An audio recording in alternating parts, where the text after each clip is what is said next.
Okay, the second way I can actually do this as a professional in a professional way is to import the square shape again.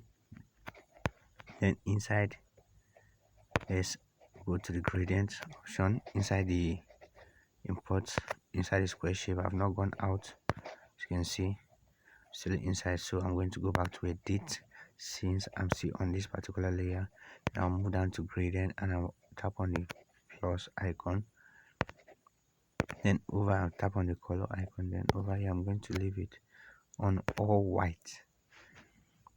That is for the right hand side, and on the left hand side I'm also going to tap on the color icon and then take it all to all transparent. See, leave it exactly the way I've left it. It's all transparent, and then you're gonna have something like this. Then you tap on the OK button.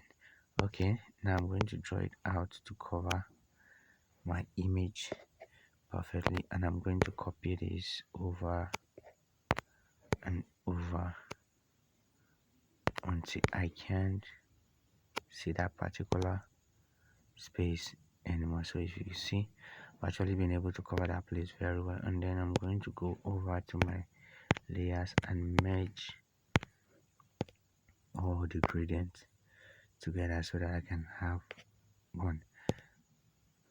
Okay, I've done that. So now I'm going to lock it and also lock my image. So this way I can actually get to use it on any design I want to use it for, and it will not affect me. Why? Because it's a gradient and it's a beautiful one. It covers the image down very well and perfectly. So this is how the professional do it mostly.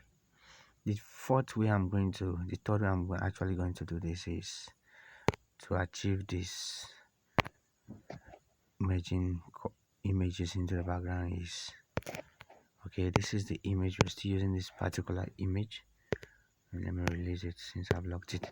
Still using this particular image, so we just tap on the image and then we go down to the erase. Sorry, we're going to go down to the eraser function. This is the eraser function. Now I'm going to explain three things here. This is for the height of the eraser. That is the eraser height of the eraser. This is the eraser itself, and this is the handle. You can actually hold that down here and then use it to raise things up. And then this one is actually a blur. I actually love this function, so I'm going to disable this particular one